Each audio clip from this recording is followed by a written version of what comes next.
यूं ही उत्तराखंड को देवभूमि नहीं कहा जाता है। चारों धामों और असंख्य मंदिरों के कारण ही इस पहाड़ी राज्य को देवभूमि के नाम से भी जाना जाता है। लेकिन इस राज्य में एक पांचवां धाम भी है। जी हाँ, आपने बिल्कुल सही सुना है। अल्मोड़ा जिले की पहाड़ियों और घनघोर देवदार के जंगलों के बीच स्थित डोल आश्रम को पांचवां धाम कहा जाता है। यहाँ पर दुनिया का सबसे भारी श्रीयंत्र भी स्थापित किया गया है। दर्शक मित्रों को मेरा सादर प्रणाम। साथियों, आज हम निकले हैं एक ऐसे धार्मिक स्थल की ओर जहाँ का प्राकृतिक नज़ारा आपको भी काफ़ी आनंदित करेगा। तो आप हमारे साथ इस वीडियो में बने रहिए। जगह जगह पर जो भी वृत्तांत होंगे उसका पूर्ण विवरण आपके सम्मुख रखा जाएगा। साथियों, हम पहुंच चुके हैं धानाचूली बेंड पे। ये चौराहा है, एक रोड हल्द्वानी को, एक रोड मुक्तेश्वर को, एक रोड ओखलकांडा और एक रोड सार पाठक, और जो हाईवे है जहाँ की ओर हम निकल रहे हैं डोल आश्रम की ओर को। और अब धीरे धीरे हम पहुँच चुके हैं पहाड़ पानी। देखिए क्या सुंदर और भव्य नज़ारा यहाँ पर, और प्रकृति ने किस प्रकार इसको बसाया है यहाँ पर उत्तराखंड में। देखिए क्या बहुत ही सुंदर रमणीक स्थल है। और अब धीरे धीरे हम पहुँच रहे हैं मोतिया पाथर की ओर को। आप हमारे साथ बने रहिए। कुछ ही दूरी पर अब डोल आश्रम स्थित है, जहाँ के बारे में अब हमें बहुत कुछ जानने को मिलेगा। ये देखिए मोतिया पाथर। अब धीरे धीरे हम आगे बढ़ रहे हैं। आप भी हमारे साथ बने रहिए और प्राकृतिक सौंदर्य का आप आनंद भी लीजिए हमारे साथ में। ये देखिए बादल भी आज छाए हुए हैं और मौसम काफ़ी सुहाना है, बहुत ही बढ़िया, बहुत सुंदर। ये लीजिए, ये देखिए क्या सुंदर। और रोड भी वास्तव में बहुत अच्छी यहाँ पे बनी हुई है। आप हल्द्वानी से मात्र 83 किलोमीटर की दूरी पर स्थित है। और देखिए अब हम यहाँ पर पहुँच चुके हैं चौराहे पर। यहाँ से एक रास्ता चंपावत की ओर को जाता है, एक अल्मोड़ा जो डोल आश्रम को जाता है, और एक हल्द्वानी की ओर को जाता है। ये देखिए बहुत ही सुंदर यहाँ पर भी जो नज़ारा है। साथियों, अभी मैं एक तिराहे पर खड़ा हूँ जहाँ से बैजनाथ 123 किलोमीटर, जागेश्वर 95 किलोमीटर, कटारमल का जो सूर्य मंदिर है 63 किलोमीटर, और देवी धुरा का जो प्रसिद्ध मंदिर है वो मात्र 35 किलोमीटर की दूरी पर है। और अब जहाँ को हम जाएंगे वो रास्ता हमारा है इस ओर। और इस रास्ते पर अब हम दोनों हल्द्वानी से सुबह निकले हैं और अभी 10:30 हो रहा है। अब हम धीरे धीरे डोल आश्रम की ओर को निकलते हैं। साथियों, अब हम पहुंच चुके हैं लिंक रोड जो अल्मोड़ा और सार पाठक को जोड़ती है, उससे नीचे को मात्र 1.5 किलोमीटर की दूरी पर बाबा कल्याणदास जी का आश्रम, वहां पर हम पहुंच चुके हैं। ये इसका मुख्य द्वार है। ये डोल आश्रम का मुख्य द्वार है। ये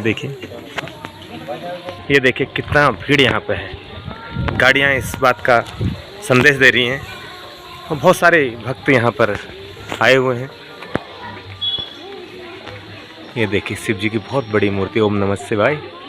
ये भगवान के 10 अवतार हैं, उनको भी चित्रों के माध्यम से दर्शाया गया। देखिए शिव जी की विशालकाय मूर्ति, और ये डोल आश्रम का एक नैसर्गिक प्राकृतिक नज़ारा। आप सबसे पहले यदि मंदिर में प्रवेश करते हैं तो ये पूछताछ काउंटर है। यहाँ पर आप अपनी एंट्री करवाएंगे, अपने बारे में जानकारी देंगे और फिर मंदिर में दर्शन की आगे की कार्रवाई शुरू होती है। साथियों, आपके इंतज़ार की घड़ियाँ समाप्त हो चुकी हैं। जिस मंदिर की हम बात कर रहे थे, आज से 5 वर्ष पूर्व बाबा श्री कल्याणदास जी ने यहाँ पर श्रीयंत्र का निर्माण करवाया था। माँ लक्ष्मी जी का जो श्रीयंत्र है वो यहाँ पर स्थापित किया गया है। कहा जाता है कि यह श्रीयंत्र 16 टन का है, जो विश्व का सबसे बड़ा श्रीयंत्र यहाँ पर स्थापित है। और इस श्रीयंत्र से हमेशा पॉजिटिव एनर्जी का संचार होता है। आपकी जानकारी के लिए मैं संक्षेप में बता दूं कि डोल आश्रम की स्थापना बाबा श्री कल्याणदास जी महाराज द्वारा सन 1991 में की गई थी। यहाँ पर 5 देवी देवता, भगवान गणेश, भगवान विष्णु, भगवान शिव शक्ति, भगवान सूर्य और माँ त्रिपुरा सुंदरी का मंदिर स्थित है। साथ ही महाराज जी के इष्ट देव श्री एडदेव एवं श्री गोलजू मंदिर की स्थापना भी यहाँ पर की गई है। शिव जी की एक बहुत बड़ी विशाल काय मूर्ति जो साक्षात भगवान के दर्शन कराती है, वो भी यहाँ पर स्थापित की गई है। साथ ही यह आश्रम योग एवं ध्यान की साधना का महान केंद्र है, जहाँ पर महाराज जी को माँ राजराजेश्वरी ने साक्षात दर्शन भी दिए हैं। ध्यान योग साधना के अलावा इस मंदिर की सबसे बड़ी विशेषता यह है कि यहाँ पर वर्ष 2018 में दुनिया का सबसे भारी श्रीयंत्र, जिसकी लंबाई 3.5 फीट है, जो अष्टधातु से बना है, स्थापित किया गया। मंदिर में यदि आप आते हैं तो आपका मोबाइल और किसी प्रकार का कैमरा यहाँ पर जमा किया जाना होता है, और इसी के साथ यहाँ पर जलपान गृह भी, अगर आप खाली पेट मंदिर के दर्शन करने आते हैं तो आप जलपान गृह में भी जा सकते हैं। ये देखिए, और इसी के बगल पर लॉकर लगा हुआ है और आपको उसकी चाबी देते हैं और उसका कुछ शुल्क भी आपसे लिया जाता है। यहाँ पर यात्रियों के ठहरने और खाने की भी उचित व्यवस्था है। रुकने हेतु आपको पूर्व में ही कमरों की ऑनलाइन बुकिंग करनी होगी। आश्रम में एक लाइब्रेरी भी स्थित है, जहाँ पर 10,000 से अधिक किताबें हैं। आश्रम में महाराज जी द्वारा संस्कृत विश्वविद्यालय की स्थापना की गई है, जहां पर बच्चों को संस्कृत के अलावा अंग्रेजी और कंप्यूटर शिक्षा भी निःशुल्क प्रदान की जाती है। यहां पर यूपी, एमपी, गुजरात और हमारे पड़ोसी देश नेपाल के बच्चे भी पढ़ने के लिए आते हैं।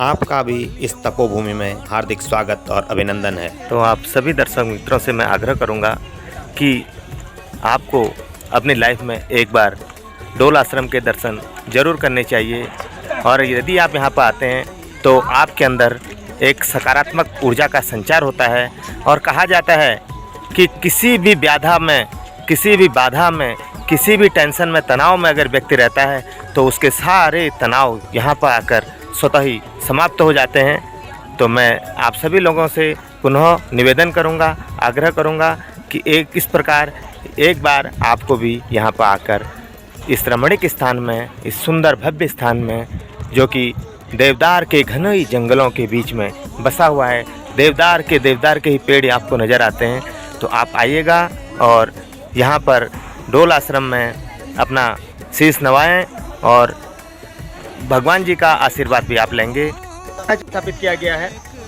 तो आप आइए, वहाँ पर आपके अंदर भी सकारात्मक ऊर्जा का संचार होगा, ऐसा मेरा मानना है। और बहुत सारे भक्त यहाँ पर दर्शन करने के लिए आते हैं, जिसका आप अंदाज़ा लगा सकते हैं इन गाड़ियों से और यहाँ की चहलकदमी से, यहाँ की भीड़ से। और मैं दूसरा निवेदन आपसे करना चाहूँगा कि आप यहाँ पर समय पर आइए, क्योंकि ये मंदिर ठीक 1 बजे बंद हो जाता है और फिर साय के 3 बजे पुनः अपने भक्तों के दर्शनों के लिए खोला जाता है। बहुत बहुत धन्यवाद।